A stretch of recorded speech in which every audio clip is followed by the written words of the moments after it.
unfortunately because they can't afford it or they haven't. Yeah. Yes, I'll try to get some kind of partnership between international school and the governor of my state, because they have invested a lot of money for us, and I'm at international school now, but my background related to CLIL was applied or have been applied in public schools, because you know that international school students are rich ones. They don't have to face the challenges that I have been faced as a teacher.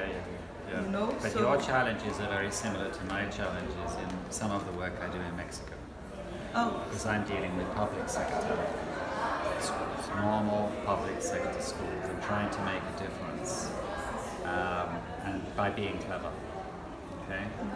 And by being clever, we look at the situation and think, what could we make change here which will have a positive impact?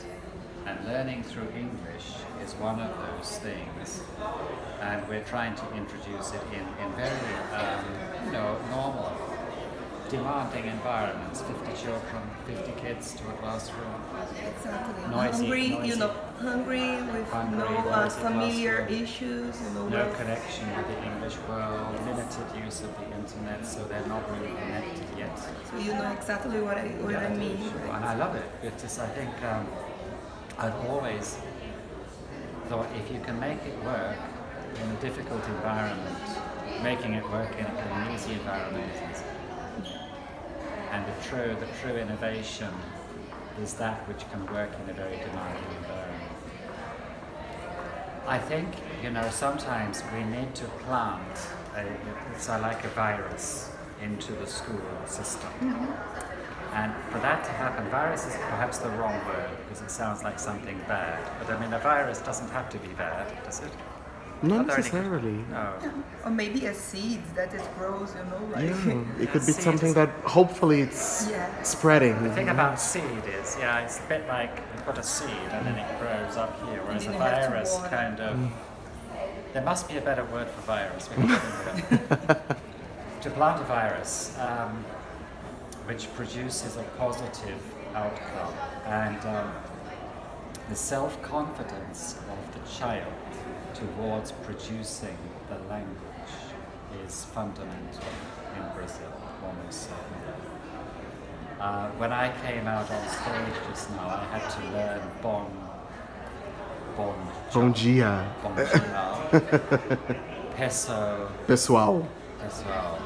Now, I was standing outside before I came on, feeling nervous about making a mistake with those three simple words, simply because I was feeling nervous, And I always feel nervous before a presentation because I want it to work. I just don't do presentations like slick presentations. It's the same with the children. We need to make them feel good about playing with this language.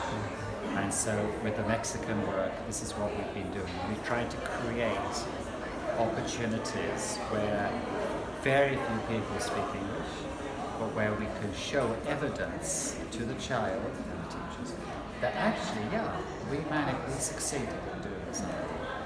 So if we have lots of money, sometimes we can't make any change.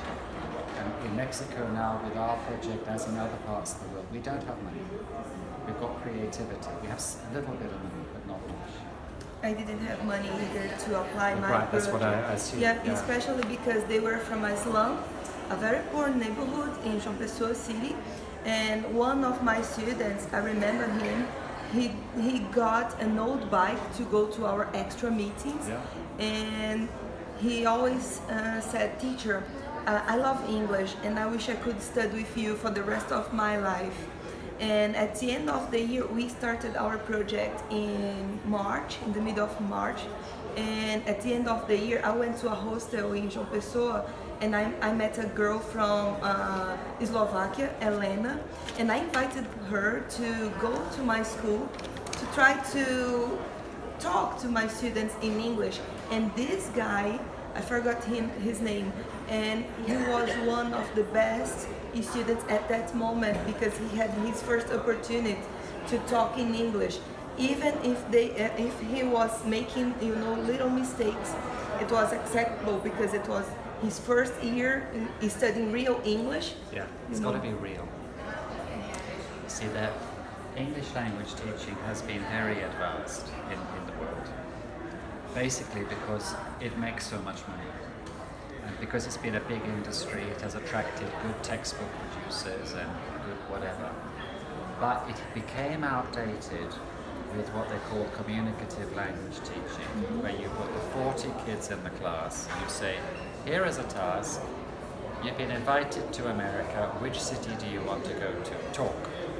It doesn't work anymore because it's so unreal and it's so detached from their normality. So we have to be very clever as to why should I try and do this in English.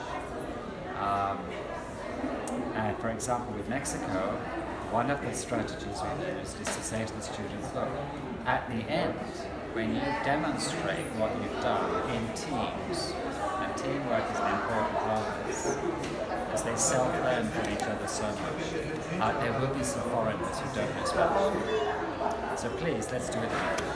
And the kids go, okay. See?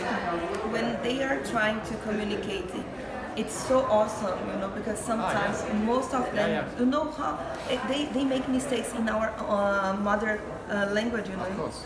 and having this opportunity to give them the chance to use their cell phones to be, to listen to music in English. They listened, for example, a radio station from Amsterdam, and the other one from Chicago.